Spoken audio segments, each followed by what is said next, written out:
Hello everybody, this is TechStack here, and this is episode 7 of my Season 3 Let's Play series on the TSCraft server. It has been approximately a month since I've recorded last, I believe. I've still been putting up videos online on YouTube on my channel, and they have not been from this server. They've been from another server that I started up, TSCraft 2. And the purpose of that server when I started it was just to be a creative world where we could create custom maps and minigames. And I have created several, along with most of the server members that are still actively playing here. Have been on there building maps like crazy. We currently have 3 complete or near complete different types of games on that single server and that single world. They are very unique and very fun. So I apologize for not showing episodes from this server, and I will go over updates of things that have happened since. But I've spent a lot of time on that other server trying to develop those maps, and those maps will be released to everybody once we get them to a finalized state, and most of them are to that point, or very close to it, I should say. But anyway, let's get on with this episode and show off what I've been doing on here that I haven't recorded, because I have been playing on here somewhat. As you can see, somebody's expanded that thing. Not sure who. But over here, you're probably wondering what this big white building is. Because it's rather large, got a funny roof, goes straight out to the sea. Oh, well, that's new. That wasn't there before. And if you, there we go. If you haven't noticed, when I was right-clicking there trying to use my blink drive on my Power Glove, we are on the new version of the pack, and they nerfed it. Oh, okay. Jordan's a new member of our server. He does have a YouTube channel. It's Jordan on YouTube, if anybody wants to watch him. That's cool. Anyway, over here you see there's this building that goes right out to the ocean. I actually extended this ocean out into here on purpose, because I'm modeling this building after the Library of Alexander, the new one. If you do a Google Images search for BIbliotheca Alexandrina, you will see this. That's the name of the new one. Biblioteca is Spanish for library. But anyway, the purpose of this building is to serve as a library for our books, our enchanted books. As you can see here, we have used the BIbliotheca bookcases so we can sort our enchantments, and this whole system, this whole building is hooked up to an auto enchanter. The sorting itself is controlled by the applied energetics or energistics, and it is great for sorting out odd items. You know, most of the other sorting systems, with the exception of BuildCraft pipes, I believe, will not properly handle the enchantment. It just sees it as an enchanted book and would try and push all of them into the same thing. So by using applied energetics with all of these export buses, and trust me, that is a lot of quartz to do this, we were able to sort all of our books out. I still have quite a few books to try and put into the system as far as telling the export bus what to put in there. Just haven't got up to that yet, just because there's so many to do. But if you come down here, and this building is by no means complete, trust me, it's a work in progress. There's supposed to be pillars in here to make it look even more like the Bibliotheca Alexandrina. Just haven't gotten to that part yet. And then back in that area is going to be another key piece for the enchantments, probably some type of XP area.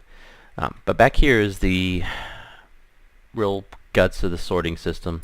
You can see I've got a couple ME chests, which apparently ran out of power. We might be out of lava or something. Anyway, all the enchanted books go into the ME system. Maybe it'll blink on here. You'll see what we've got in here. And this kind of serves as a additional storage for up top. So when somebody pulls a book out there, most times it'll just automatically refill it. And then we've got two ender chests over here. The purpose of the two ender chests, it's kind of like an input and output of that system. You can see over here the blaze rods get exported back out, and I'll explain that in a second. Didn't make it in time. I'll explain that in a second.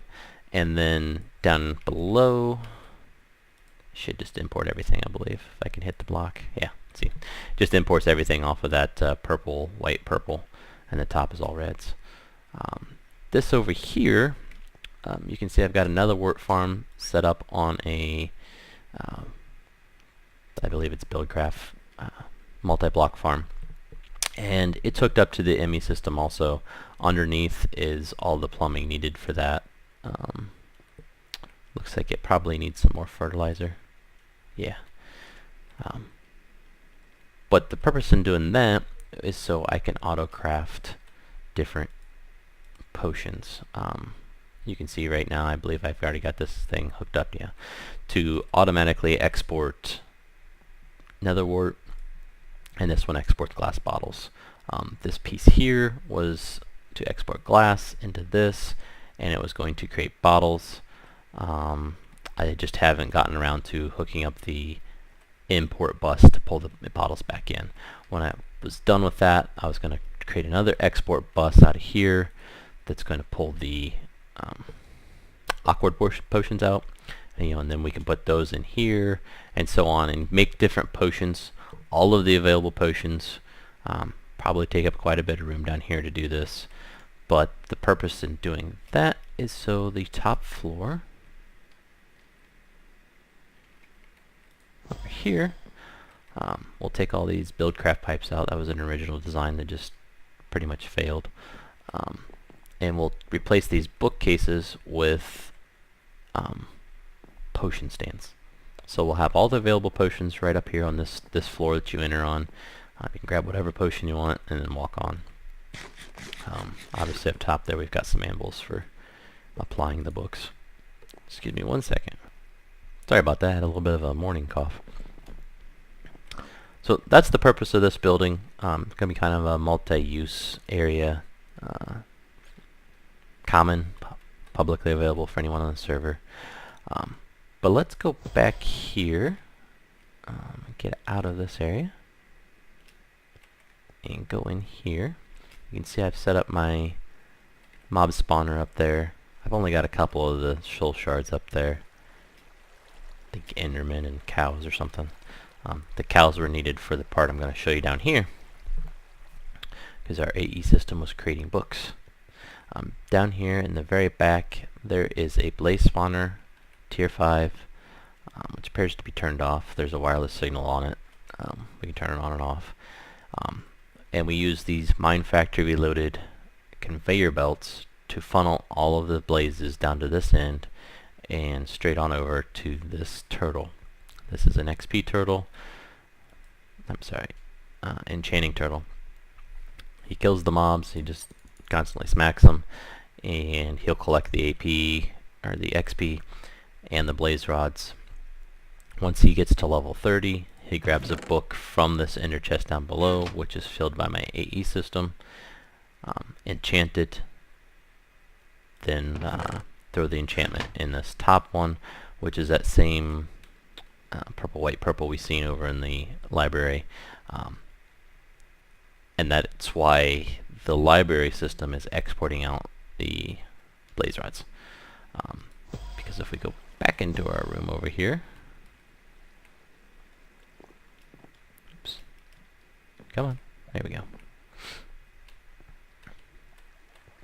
You can see I have that same red ender chest, which was the output of that system over there, feeding into my main ME system or AE system. So that's the basics of my library. I really like how applied energetics, however you say it, I say it wrong all the time. I'm sorry. I'll probably continue to say it wrong, even though I get corrected on it. Anyway, it's just a very, very good way of sorting things out. I used it for this. I'll be able to use it for potions. We used it on the TSCraft 2 server on one of our custom games. We've created a head hunter game, and I don't think it would have been possible without that mod. Having the ability to sort out different heads and determine if you have a specific head or have collected it was the key to that game, and that mod really made it possible. I probably at this point will cut here. If you're not interested in seeing how those custom games work, I guess watch my next episode, because I will be building back on here again over time. But right now I'm going to cut to my other server, the TSCraft 2 server, and kind of give a brief overview of what we've done on that server. Not so much as the gameplay or anything like that, but more how they were built, how they were accomplished, how they were wired up, kind of like a developer's commentary type thing. So I will see you on the TSCraft 2 server. Be right back. Okay guys, we're back. We're on TSCraft 2 now. As you can see, we've got a little bit of a welcome area here. Some of the guys on the server created my head there. And if you didn't notice, those lights blink. They've got them on a timer. It's kind of funny. And I've got a little chat box coming off my head there. Some of the different heads of people on our server, with me over there and Jordan over here, our newest addition. There's obviously more people than this on the server. Just that these are the guys that were on when we were trying to cut each other's heads off. So, as you can see, we've got Mistcraft portals all around. This one here is our first game. The Mistcraft portals are really how you get to the different games. When people join the server, they spawn in a survival or adventure mode. Excuse me, where there's no flying allowed on the server. Be right back. No flying really allowed on the server except for by our core members. Because occasionally we do open the server up for non-whitelisted play. If you follow me on Facebook, I'll usually post about it. Typically on the weekends when we're trying to test out some of our different games we've got going on, is when that'll happen. So if you ever want to play with us, just follow me on Facebook. It's the easiest way of doing it. We go on in here, and after the loud noise quits, you'll see this is our kind of unnamed map. The best thing I've called it is the cube. We've used modular force fields to define an area to play in, and we've put the damage when touched module into all these things. So if anybody accidentally bumps the wall, they get penalized, they get fried basically. It's enough to kill you if you touch it hard enough, kind of thing. If you just tap it, it does a lot of damage to you. You tap it again, you're pretty much dead. But that's the outside area. We've used these warded blocks so that no one can break them. We play in adventure mode. The way it works is someone from each team, each team's going to their little bases here. This is greens. There's a blue one in the other corner. You gear up off of these ender chests, which are automatically refilled by a applied energetics system outside of this play field. So you can see we've got all the different gear there. A little bit of food. Food really doesn't come into play very much, except for maybe when you're first starting a game and you might be low from whatever else you've done on the server. But the objective of the game is you go into this room, you stand on that pressure plate down below. As soon as the other team stands on their pressure plate, it will activate or deactivate the force field that's going to be put in place that traps you in that base when the game starts. The force field was just to make sure it was an even start. and everybody goes at the same time, is set your spawn when it says go. Your main goal is to capture these 3 points. This is point 1. Point 2 is in that far corner over there, but as you can see, it's way up in the air. The only way to get to it is to get cobble. To get cobble, you have to climb through this parkour course and get into this ender chest. Inside of these, we have zombie spawners, angry zombie spawners.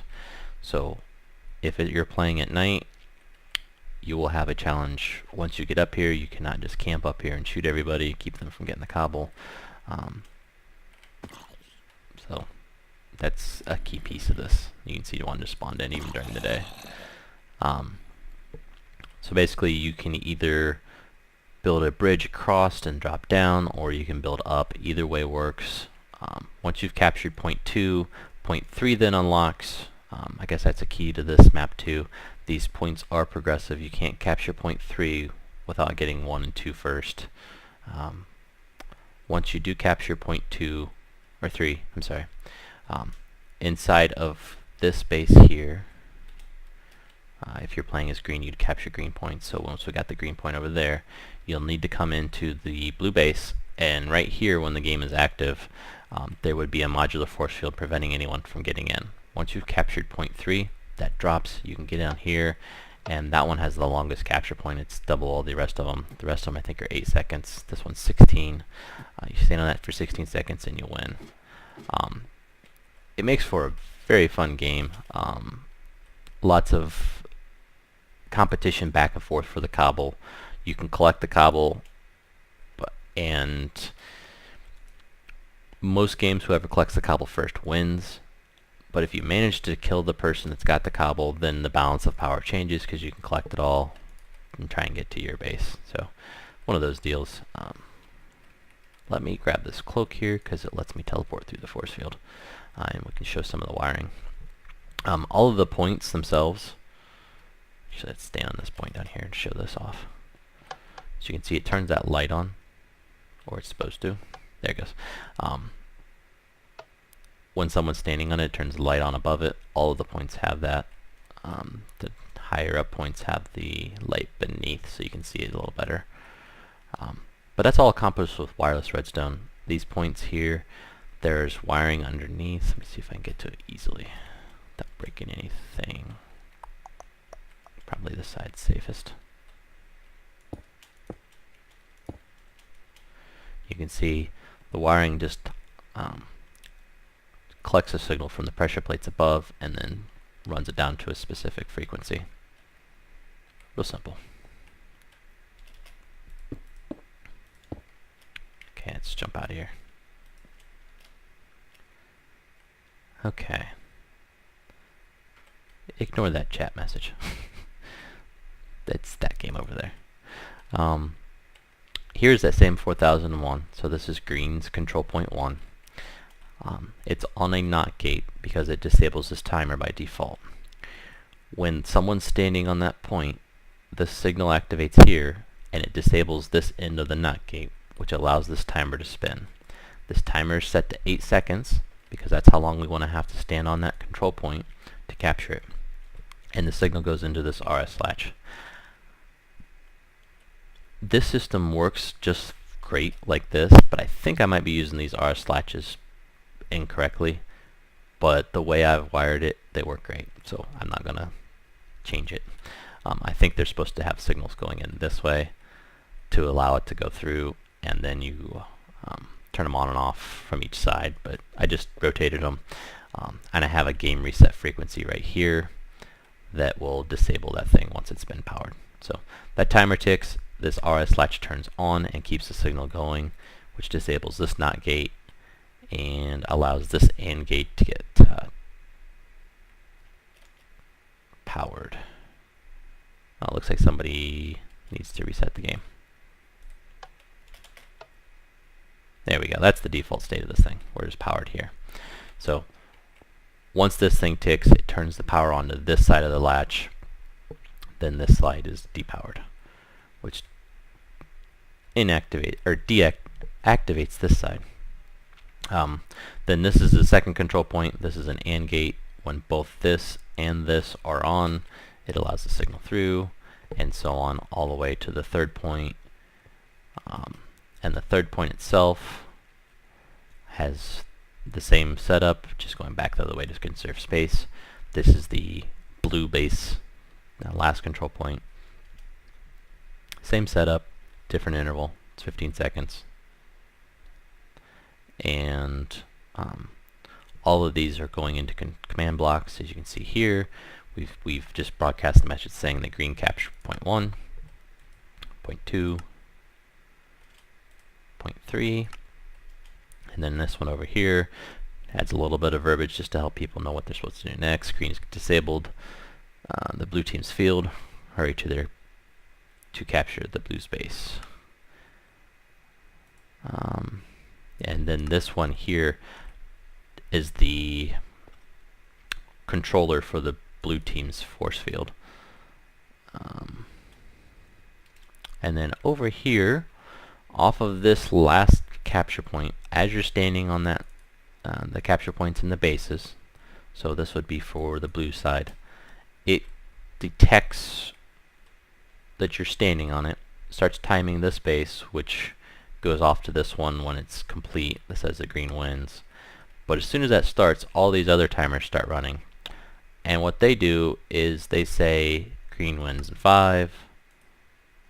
That's supposed to say 4, it doesn't. Oh, I must be lagging out or something. All these say 5, 4, 3, 2, 1, basically. And that just gives you a little countdown before it says green wins. So the last 5 seconds of the game, you know when it's about to end. These over here, oh, this is for the pressure plates to start the game. Let's find the input. Oh, it's right over here. So this one here, as soon as someone stands on the pressure plate inside the blue team's base, it will broadcast the message that says blue team ready. Same for green team ready. And then those same frequencies are also used over here on an AND gate. So when both of the pressure plates are stepped on, it allows a signal out, and it starts broadcasting messages. Both teams ready.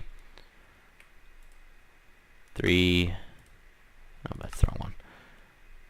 2, 1, and then one of these says go, and the other one sets the spawn point. So this one will say go. Then it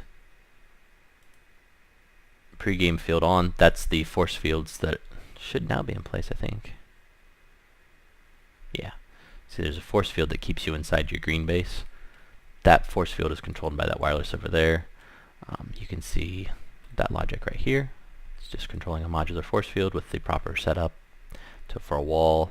We use these infinite cards on this server because we're in creative. And then the proper focus matrices so that they can project in the proper locations.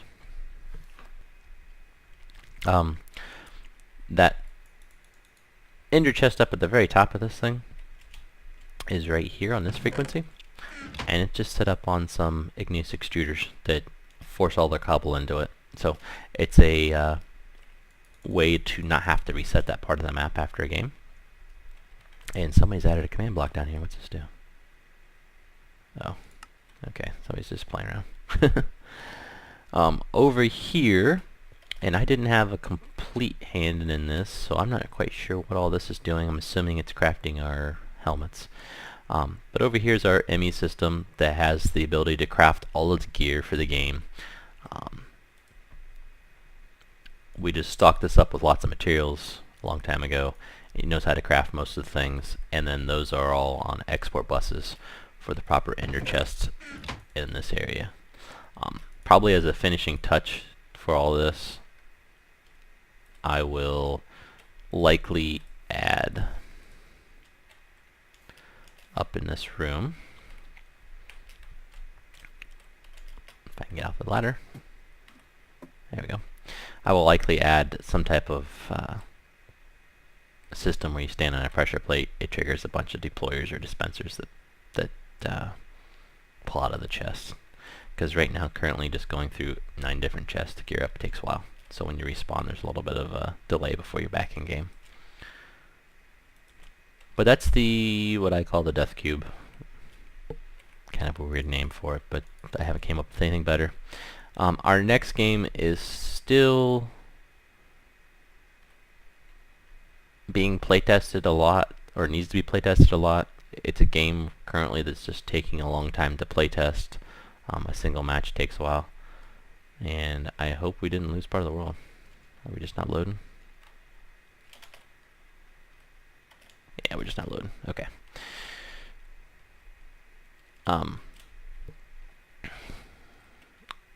It is based on a race for the wool style of map where there's 2 lanes. I'm just going to try and load the world here real quick.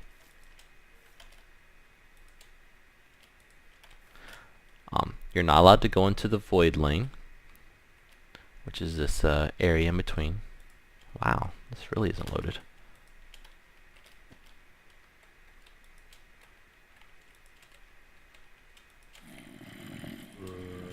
Try and get all the chunks loaded here. Best we can. In fact, I'll be right back. Oh, there we go. Stop recording, everything loaded. Anyway, it's based on Race for the Wool. Race for the Wool is a competition between 2 teams where they all start at one end. They have to work their way progressively towards another end and meet objectives. In those particular ones, they're taking wool blocks of different color back and making a monument kind of thing. In our case, it is feeding the dragon. That's what we're calling this game. Well, when I started making this particular game, I made this base down below, started making a tower to use for defense. Wanted to make some areas where you could shoot down at people, because I figured that gameplay would be pretty quick and you'd be able to get over here real easy, at least initially when I was making this. Turns out that's not the case right now. But as I was doing this, I put these blocks down here so you wouldn't fall, but yet you could shoot a bow down through the hole. Let me just demonstrate. Like that, and defend your base. Anyway, as I was doing that, I realized, hey, those look like fangs, and then the whole thing just kind of morphed into a dragon. Once we created the dragon look to it, we thought, well, let's feed the dragon. Let's make him part of our objective for this game. As you can see down here, the only way to cross over to the other team's side and capture their base, which is the ultimate goal of this game, excuse me, is to go across this bridge. The only way to cross the bridge is to step on these pressure plates once you've fed your dragon. Over here you can stand on these pressure plates and collect a Hydra Chop. You stand on there for like a minute, it'll give you 1 Hydra Chop. You travel all the way back down to the other end of the map and drop it into those transposers. When you do that, that feeds it into an ender chest on the proper frequency. This timer pulls out of that ender chest, feeds it down through this. The item detector picks up that you've got a Hydra Chop, and you also see that we have some plans for some other items to be detected. Anyway, when you do the Hydra Chop, it pulses a signal onto this, I think it's just called a counter. So this pointer on top of the counter will slowly tick over towards this plus sign. For each Hydra Chop you put in there, it gives it 1 extra tick in this direction. And as soon as this line here is disabled, which is as soon as you add 1 Hydra Chop, it will allow this circuitry here, which is from the bridge, to go through and get to this one, which actually activates a MFFS force field, which generates the rest of the bridge there for, like, I want to say 5-6 seconds. That is how the bridge mechanic works. It makes for a fun gameplay, having to feed the dragon in order to cross the bridge to capture the other team's base. You can see that we've got a lot of other logic built into this. Basically all these are doing is giving different materials for standing on points. Most of the points here are labeled with item frames. So you stand on this one, it activates wireless redstone, which same basic setup as the cube. It's a NOT gate on a timer with the output of that timer going off to the command block. Just a snake design because you have to build across this. You might fall kind of thing and the snake eat you. Or dragon, whatever it is. Here we have a point for feathers. This point here is for gunpowder, and you can see we've got a TNT cannon set up over there. This point here, you can see it shows you that you can get sand by throwing in cobble. That was originally designed so that you can make TNT for the cannon. Basically, you just throw an item in here. There's an ender chest in here that goes off to a pulverizer down there. That's what part of that setup was down there. The output of that pulverizer goes into a different colored ender chest, and it runs into this ejector, just spits everything out. The layout of the warded block and pneumatic tube underneath this prevent anyone from just grabbing things from the ender chest directly. You have to wait on the system to eject things. Here's a TNT cannon. TNT cannon is placed directly above our diamond level. We have an XP pad. You stand on that and it gets XP. All the way down at the bottom, there is a dungeon with an enchantment table. So the enchantment table and XP area / enchanting area, because it actually has books, bookcases, are separate. So you have to go down there through underneath the bridge, come out down this way, figure out how to go down that without falling because there's no block at the end. Get into there and get the enchantment table. There are chests hidden in this dungeon. I'm not going to go into detail of the dungeon. Kind of keep it a secret. The diamond area, which has a tier 5 angry zombie spawner in it, along with some skeleton spawners that are hidden throughout the map, really. Here's an iron spot, so you can collect iron for 1, getting the diamonds, and 2, just gearing up in general. And then here, this part was a dungeon design that I had where you stand on this pressure plate and it activates 2 different tier 5 spawners. A poisonous spider and a blaze. They run for like 8-10 seconds, something around that range, and will spawn for each time as you open that door. The goal in doing that is to get into a chest that's in the corner of that room that has a fire resistance potion and some other materials if you want to make other potions. And that's so you can get into this area. Zarify designed this area so that there's only one way in, and that's directly through the lava. So obviously you'll need the fire resist potions to do that. Inside that chest is all sorts of goodies that gives you an advantage over the other team. That's why we made it so difficult to get to it. Let's just say there's nano armor in there, along with some other goodies that give you a big advantage. But that's the basics of this map. Like I said, we need to balance it and make it a little bit, play a little bit smoother. Just a little slow right now. Maybe we'll change the numbers on the items it gives, that type of thing, to make it go faster. But both lanes are pretty much identical. We've copied it in MC Edit. Yeah, that's the basics of the map for this area. Here is the setup for the pulverizers. We gotta fix this one. They're supposed to be colored the other direction. MC Edit didn't flip them properly. And then let's go over here and give you a teaser for the next one. This game here, with its buggy chunk loading problem, when the chunks load, the wiring underneath fires for the first time, and as you just heard, fireworks go off. But anyway, the basics of this one, it's Headhunter. You have to collect heads in order to win this one. this column over here is a required column, so in this particular case, this green light's on, so this green player needs to collect Jordan's head, or Chasman, or Alcoa's, Tater Cannons, and Zarfides. The column on the right here indicates the heads that this player has already gotten. So he had to get Chasman, and he got Chasman's and Alcoa's, because this is Alcoa. You never have to get your own head. He has not gotten Jordan's, still needs it, still needs Tater Cannons, still needs Zarfides. So let's see if somebody won this game, whoever played it last. They got pretty close. So did they. And here was our winner.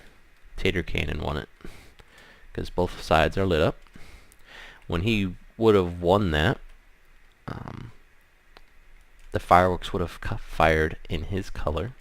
You can see down here we have all the different fireworks. There's lime, yellow, green, red, blue. Trying to find his cyan color there. Orange, magenta, cyan. So this particular export bus, cyan, or this particular deployer on that frequency 83 would have gotten fired by that wiring down here. I've had people tell me that this wiring looks good and symmetrical and everything, but they don't think they could ever understand it. The wiring itself for this game is extremely simple. It's just lots of little building blocks put together. Basically, this frequency here, indicates that TSCraft's head is not required for this game. That's why the signal is on. This one here indicates whether orange has gotten TSCraft's head. This gate in the middle is an OR gate. So if the player has gotten TSCraft's head, or TSCraft's head is not required for this game, it outputs a signal. The same is true for this. This is just another player's head, and whether or not they've gotten it or not. Appears that they've gotten a head that is required, and that allows this to pass. If they've gotten that head, let's see, this one here. This one here is a good example. So Jordan's head was required, is not required, is false, so that means it is required, and they haven't gotten Jordan's head yet, so neither of these two inputs for this OR gate are on, so it cannot send a signal to this AND gate.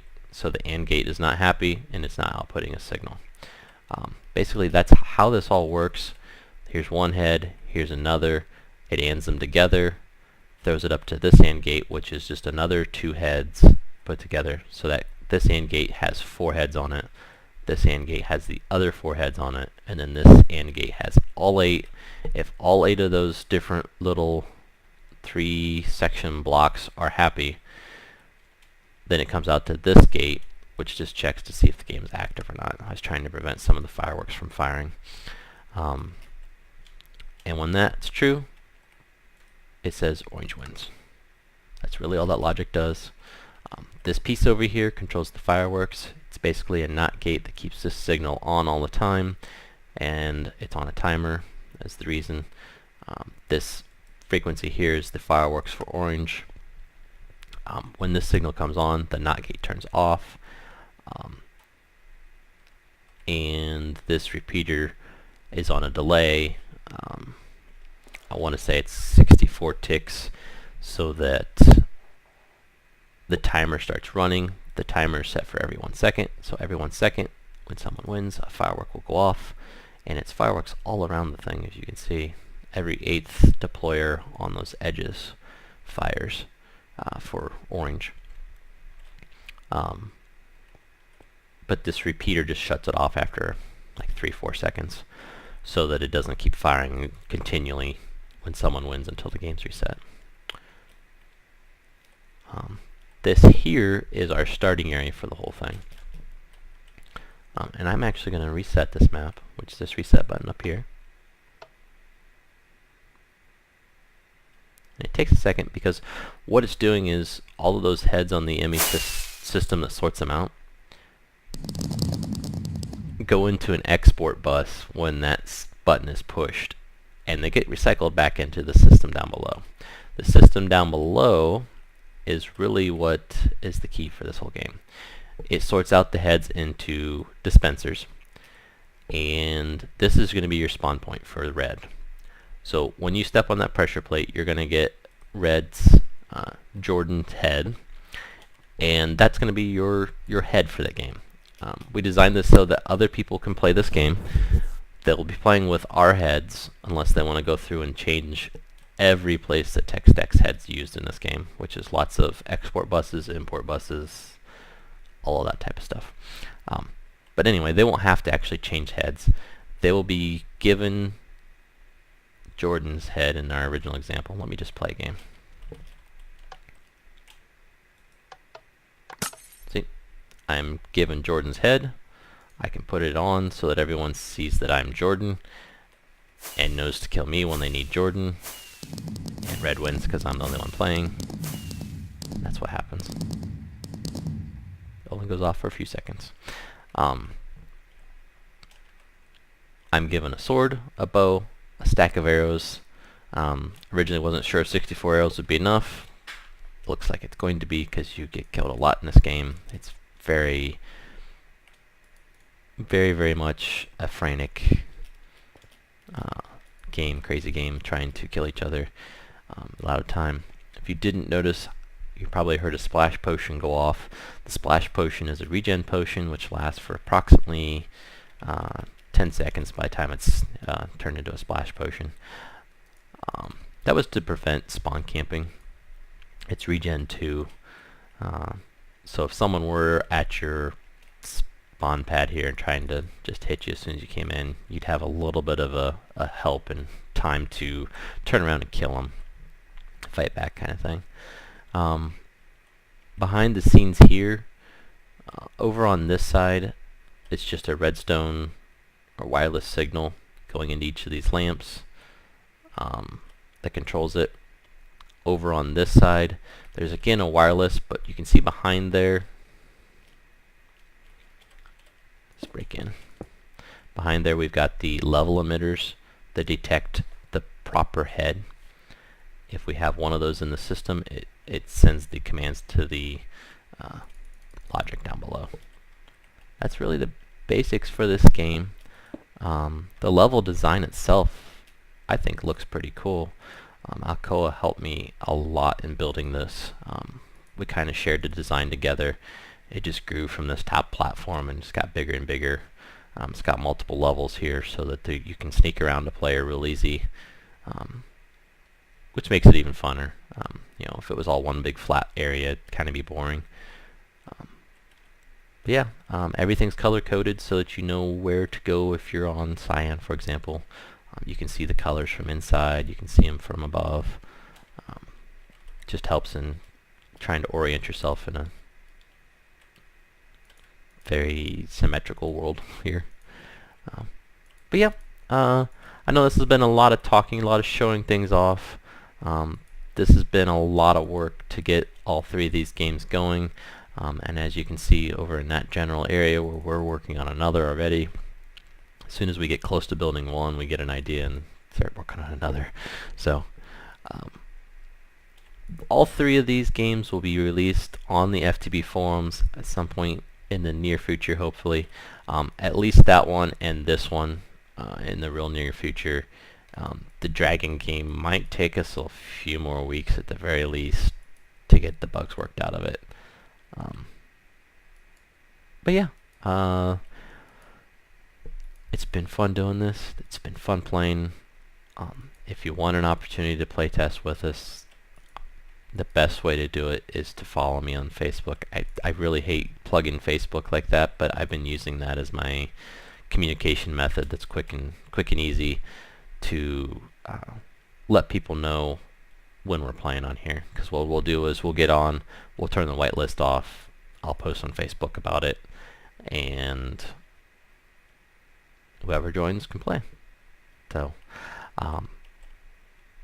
anyway, this episode is probably extremely long, but I needed to update everybody. So this is TSCraft signing off on Season 3, Episode 7 of my Let's Play series, with a little bit of a special case here on a TSCraft server. My next season, or Episode 8, will go back to its normal format of just being on TSCraft 1, and any future type episodes of the where I show off our maps over here will be their own little special episode, different series. So anyway, this is TSCraft signing off. Have a good day. Bye now.